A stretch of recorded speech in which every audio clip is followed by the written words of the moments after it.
Le troisième dossier, non le moindre, ce sont les services en emploi. Oui, gros dossier. En fait, pour réexpliquer un peu, il y a plus de 10 ans, les services d'aide à l'emploi pour les francophones étaient financés par le gouvernement fédéral.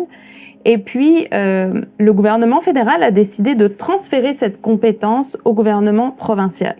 Sauf que dans notre province, à l'époque, il n'y avait aucun cadre qui garantissait des services aux francophones, des services en français. Donc au moment du transfert de fonds et du transfert de compétences entre le gouvernement fédéral et le gouvernement provincial sur les services en emploi, les services francophones ont simplement disparu.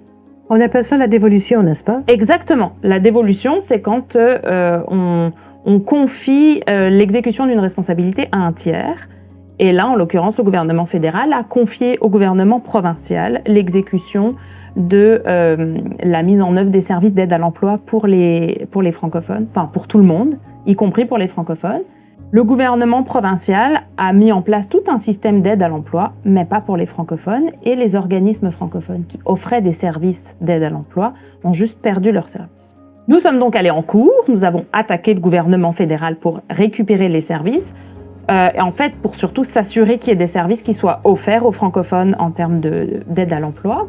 Et on a gagné il y a 2 ans, en janvier 2022, en appel. Et la décision de justice dit que les services d'aide à l'emploi pour les francophones doivent être opérés dorénavant par les organismes communautaires francophones, et ce, à partir du 1er avril 2024. Ça a pris 10 ans. Au total, ça a pris même 12. Donc là, on est en train de travailler là-dessus. Donc, on peut s'attendre à ce que dans le courant de l'année, on ait des services francophones d'aide à l'emploi qui vont fleurir un peu partout dans la province.